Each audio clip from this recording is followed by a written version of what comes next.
Narsingi police అధికారులకి అదేవిధంగా commissioner గారికి డీజీ గారికి నేను ఒక్క మాట అడగాలనుకుంటున్నా. జానీ భాషా మాస్టర్ని ఎప్పుడు అరెస్ట్ చేస్తారు? ఒక మహిళకి ఆయన ఏ విధంగా టార్చర్ చేసిండు, ఆమె జూనియర్ కోరియోగ్రఫీకి ఏ విధంగా ఆయన ఇబ్బంది పెట్టిండు, ఇవాళ తెలంగాణ ఆంధ్ర ప్రజలు పోలీసు వైపు చూస్తున్నారు.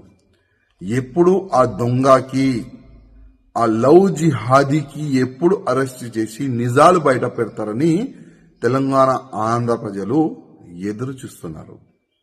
అదేవిధంగా నేను పోలీస్ అధికారులకి రిక్వెస్ట్ చేస్తున్నా, ఇవాళ లేకపోతే రేపు ఆయన అరెస్ట్ అయిన తర్వాత ఈ ఒక్క అమ్మాయి నుంచి కాదు, ఇంకా ఎన్ని అమ్మాయిలకి నా ఇబ్బంది పెట్టిండు, ఎన్ని అమ్మాయిలకి కన్వర్ట్ అయిపోండి అని ఆఫర్ ఇచ్చిండు, అది కూడా ప్రజలు ముందు పెట్టాలని నేను పోలీస్ అధికారులకి రిక్వెస్ట్ చేస్తున్నా.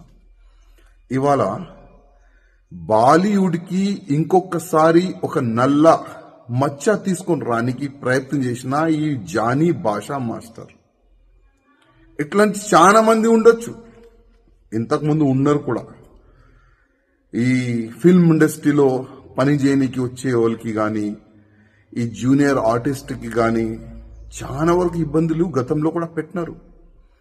కానీ నేను బాలీవుడ్ ప్యానల్కి, బాలీవుడ్ ఇండస్ట్రీ అధికారులకి మరీ రిక్వెస్ట్ చేస్తున్నా, కొద్దిగా మన బాలీవుడ్ని క్లీన్ చేయడానికి కొద్దిగా మీరు ఇష్టిక్ ఉండాలి.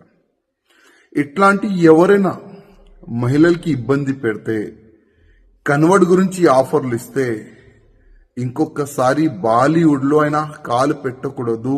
ఆ విధంగా మీరు ఒక చట్టం తీసుకొని రాండని నేను బాలీవుడ్ ప్యానల్కి నేను రిక్వెస్ట్ చేస్తున్నా. ఎందుకంటే ఇవాళ చాలా వరకు ప్రజలు హీరో హీరోయిన్ చూసి వాళ్ళకి ఫాలో అవుతారు, చాలా వరకు ఫ్యాన్స్ ఉంటారు. కానీ ఇట్లాంటి కొంతమంది వల్ల మొత్తం బాలీవుడ్కే చెడ్డ పేరు వస్తుంది.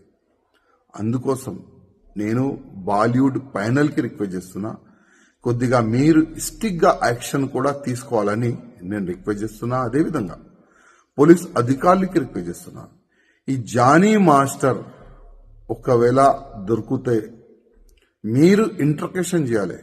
ప్రేమ ఇంటర్కేషన్ కాదండి. ఏ విధంగా ఒక దొంగకి, ఒక రౌడీ చేసేవాడికి, ఒక మర్డర్ చేసేవాడికి ఏ విధంగా మీరు అది ట్రీట్మెంట్ చేస్తారు కదా, ఆ విధంగా ఈ జానీ భాషా మాస్టర్ కు కూడా ట్రీట్మెంట్ మంచి చేయాలి, మంచిగా పనిష్మెంట్ ఇవ్వాలి, నిజాలు బయటికి తీసుకుని రావాలని నేను పోలీస్ అధికారులు కూడా రిక్వెస్ట్ చేస్తున్నా.